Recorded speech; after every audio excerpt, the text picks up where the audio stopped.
बिस्मिल्लाहिर्रहमानिर्रहीम। रब्बिश्रह ली सदरी वयस्सिर ली अमरी वाहलुल उक़दतम मिन लिसानी यफ़क़हू क़ौली। प्यारे बच्चों, उम्मीद करते हैं कि आप सारे खैरियत से होंगे। आज आप मुझे देख रहे हैं मेरे चैनल के ऊपर शेहरोज़ अब्दुल्ला के नाम से हमारा यूट्यूब चैनल है। उम्मीद करता हूँ कि आपने हमारे चैनल को सब्सक्राइब कर लिया होगा। अगर नहीं भी किया तो काइंडली हमारे चैनल को सब्सक्राइब कर लीजिएगा ताकि आपको daily videos time to time मिलती रहें। आज हम लोग फर्स्ट ईयर फिजिक्स केपीके को डिस्कस करेंगे और चैप्टर नंबर 5 में जो टॉपिक है आर्टिफिशियल सैटेलाइट वो हम लोगों ने डिस्कस करना है। ठीक है, चैप्टर नंबर 5 हम लोग डिस्कस कर रहे हैं। इसलिए चैप्टर नंबर 5 केपीके बुक हम लोग डिस्कस करेंगे सैटेलाइट। याद रखें, सबसे पहले आपको ये समझने की जरूरत है कि सैटेलाइट होता क्या है। सैटेलाइट असल में एक ऑब्जेक्ट होता है जो कि आप लॉन्च करते हो स्पेस में टू गेट सम इंफॉर्मेशन। कि एक ऐसा ऑब्जेक्ट जो कि आप लॉन्च करते हो स्पेस में to get some information is called what, उसको हम सैटेलाइट कहते हैं। ठीक है, तो आप कैसे डिफाइन करेंगे? आप कहेंगे कि सैटेलाइट क्या है? द ऑब्जेक्ट या body launched in space to get some information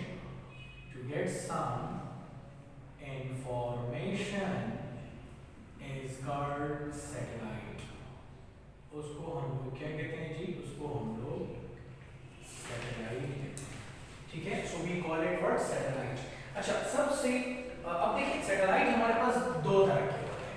एक नेचुरल सैटेलाइट होता है, दूसरा आर्टिफिशियल सैटेलाइट होता है। नेचुरल सैटेलाइट वो सैटेलाइट होते हैं जो कि मैन मेड नहीं होते। ठीक है, नेचुरली बिल्ड होते हैं, लाइक प्लैनेट्स, स्टार्स, गैलेक्सीज, अर्थ, स्काई। ठीक है, जितनी भी चीजें ये सारी जो है ना नेचुरल सैटेलाइट में आती हैं। ठीक है, अब हमारे पास सैटेलाइट के दो टाइप्स होते हैं। ठीक है, सैटेलाइट के हमारे पास दो टाइप होते हैं।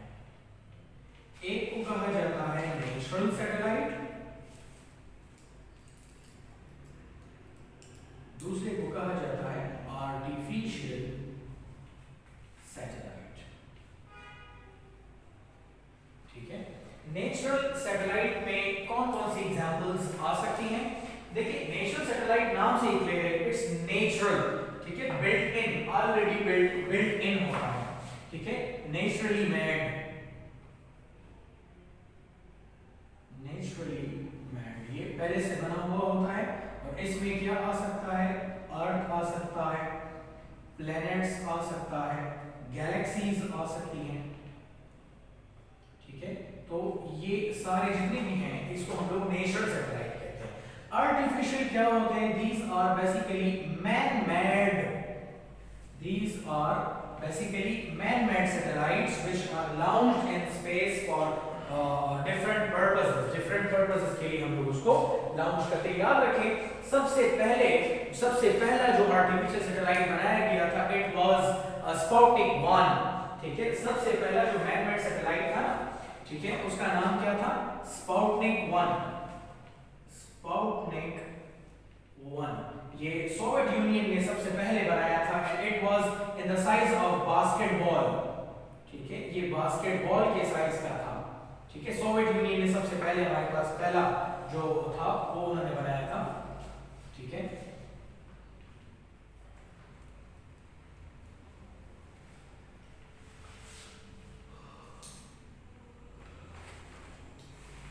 सोवियत यूनियन ने सबसे पहला आर्टिफिशियल सैटेलाइट बनाया था जो कि बास्केटबॉल के साइज का था एंड उसका नाम क्या था? स्पुतनिक 1। इसी तरह हमारे पास आर्टिफिशियल सैटेलाइट में बहुत सारे आर्टिफिशियल सैटेलाइट होते हैं। इसमें कम्युनिकेशन सैटेलाइट होते हैं, नेविगेशन सैटेलाइट होते हैं, वेदर सैटेलाइट्स होते हैं जो कि मल्टीपल काम करने के लिए यूज कर रहे होते हैं। आपने कभी सोचा है कि लाइव मैच शारजा में चल रहा होता है, दुबई में चल रहा होता है और आप घर में लाइव मैच देख रहे होते हैं टीवी पे? ये कैसे होता है? This is due to satellites. ये सैटेलाइट्स की वजह से होता है। अच्छा, आप रेडियो ऑन करते हैं और आपके रेडियो में आवाज आना शुरू हो जाती है, सैटेलाइट्स की वजह से होता है। आपको कहीं पर जाना होता है तो आप वैसे कहीं क्या करते हैं? आप जीपीएस के थ्रू जाते हैं। ठीक है, ये भी सैटेलाइट्स की वजह से होता है। या आपको फॉर एग्जांपल अगर कोई रास्ता मालूम करना है, आप जीपीएस की हेल्प लेते हैं। ठीक है, इसके अलावा आप वेदर की जितनी इंफॉर्मेशन लेते हैं, अब आप आने वाले 10 दिनों के वेदर की इंफॉर्मेशन ले सकते हैं। ठीक है, सो वेदर के लिए अलग से सैटेलाइट होते हैं।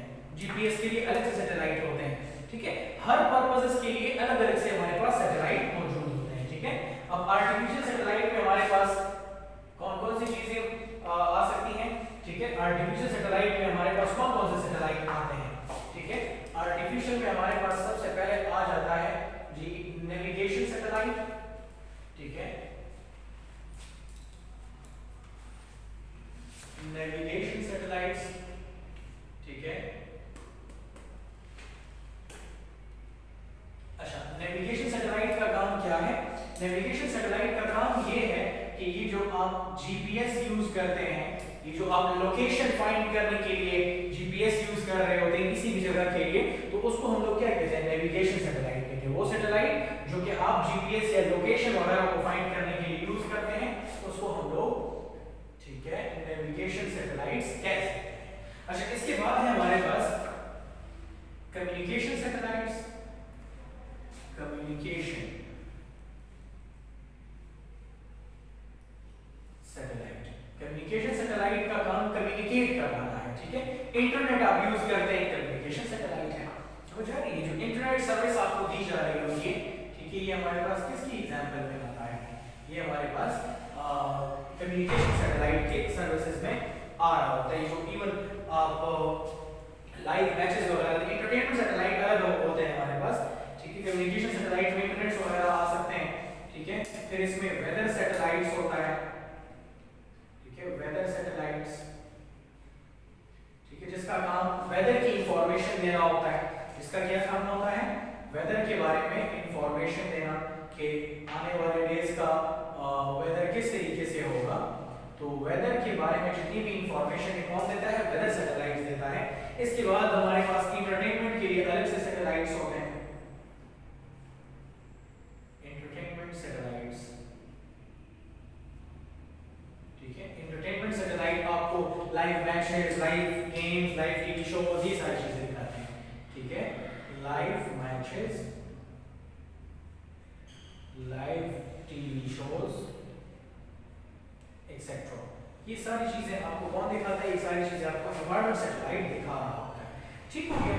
अच्छा, अब हम लोग नेक्स्ट टॉपिक की तरफ चलते हैं और देखते हैं कि हमारा नेक्स्ट टॉपिक क्या है। याद रखें, हमारा जो नेक्स्ट टॉपिक है that is basically orbital velocity. आप ऑर्बिटल वेलोसिटी फाइंड करेंगे कि कोई सैटेलाइट रिवॉल्व कर रहा होता है ऑर्बिट में, ठीक है, तो वो बेसिकली किस तरह रिवॉल्व कर रहा होता है, ठीक है। नेक्स्ट जो हमारा टॉपिक है that is orbital velocity. Next topic is orbital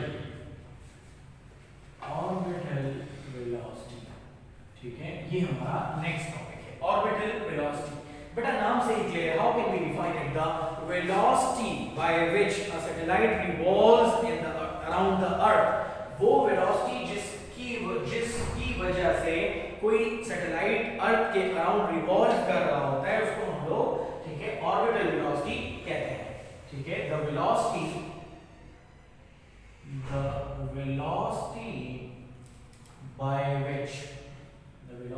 by which a satellite revolve around Earth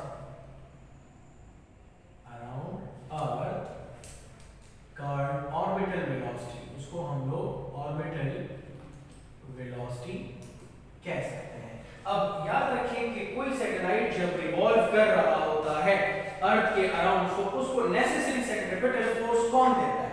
gravitational force, ठीक है। When a satellite revolves around the earth, necessary centripetal force is provided by gravitational force, ठीक है।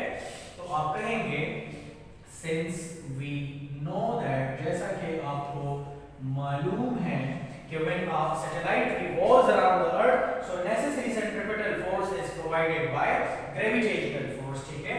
आप कहेंगे कि when a satellite revolves around Earth, the necessary centripetal force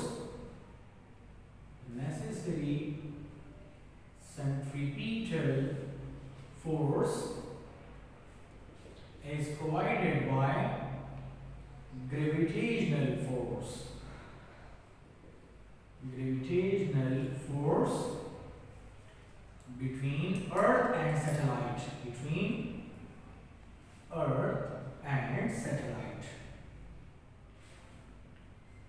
ठीक है।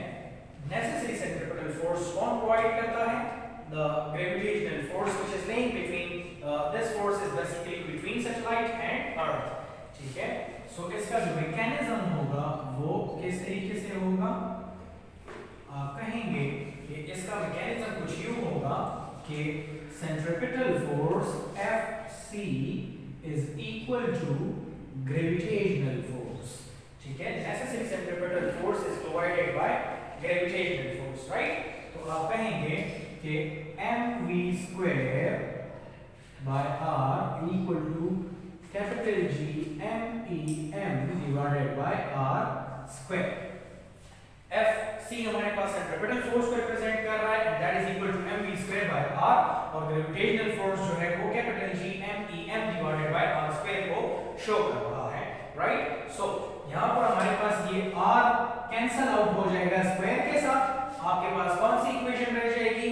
आपके पास जो इक्वेशन रह जाएगी it will be mv square, अच्छा सॉरी, ये mv कट जाएगा, ये m इस m के साथ कट जाएगा। आपके पास जो इक्वेशन रह जाएगी that will be v square equal to capital G m e divided by r। ये इक्वेशन आपके पास क्या हो जाएगी जी?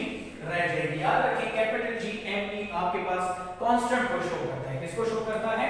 कांस्टेंट को शो कर रहा है। Where capital G m e आपको क्या शो कर रहा है?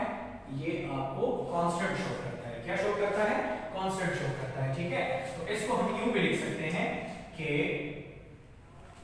v स्क्वायर इक्वल टू इस कैपिटल G m e की बजाय मैं क्या लिख लूंगा? इसकी बजाय मैं कांस्टेंट लिख लूंगा, ठीक है, क्योंकि ये हमारे पास कांस्टेंट है। कैपिटल G ग्रेविटेशनल कांस्टेंट है, मास ऑफ द अर्थ भी कांस्टेंट है, ठीक है, ये दोनों कांस्टेंट हैं। तो इनकी दोनों कांस्टेंट को कांस्टेंट से मल्टीप्लाई करने से भी कांस्टेंट ही आता है। मैंने इसकी जगह पर क्या लिख लिया? मैंने इसकी जगह पर कांस्टेंट लिख लिया। और जब मैं इस कांस्टेंट और प्रोपोर्शनलिटी साइन को फिनिश करूंगा तो इक्वलिटी और कांस्टेंट को खत्म करूंगा, तो इसकी जगह पर मैंने क्या करना होगा? ठीक है, इसकी जगह पर मैं स्क्वायर ले लेता हूं, तो इससे आ जाएगा, ठीक है। आप इसको यूं भी लिख सकते हैं taking square root both hand side, दोनों साइड का आप स्क्वायर रूट ले लीजिए, तो इससे आ जाएगा कुछ इस तरीके से, ठीक है, कुछ इस तरह स्क्वायर रूट आ जाएगा, ठीक है। सो ये स्क्वायर जो है अंडर रूट से खत्म हो जाएगा। आपके पास जो चीज रह जाएगी दैट विल बी v। अब कांस्टेंट को आपने अलग से स्क्वायर रूट दे देना है और r को आपने अलग से स्क्वायर रूट दे देना है। जब आप कांस्टेंट का स्क्वायर रूट लेते हैं तो कांस्टेंट ही आता है, सही हो गया, ठीक है। इससे हमारे पास कांस्टेंट ही आ जाएगा, ठीक है। और r मतलब ये है कि जब आप प्रोपोर्शनलिटी साइन को खत्म, ये इक्वेशन और कांस्टेंट को खत्म करेंगे तो क्या इंट्रोड्यूस करेंगे? प्रोपोर्शनलिटी साइन इंट्रोड्यूस करेंगे। मतलब ये है कि r और v आपस में क्या है? इनवर्सली प्रोपोर्शनल है। मतलब जिस ऑर्बिट का रेडियस ज्यादा होगा उसकी ऑर्बिटल वेलोसिटी क्या होगी? कम होगी। जिस ऑर्बिट का रेडियस ज्यादा होगा तो उसकी ऑर्बिटल वेलोसिटी क्या होगी? कम होगी। जिस ऑर्बिट का रेडियस कम होगा उसकी स्पीड क्या होगी या ऑर्बिटल वेलोसिटी क्या होगी?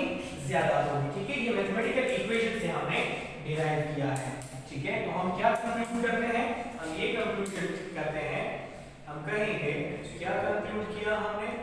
आप कहिएगा कि हेंस, आप कहेंगे hence the orbit with greater radius will have less orbital velocity, ठीक है, and an orbit with smaller radius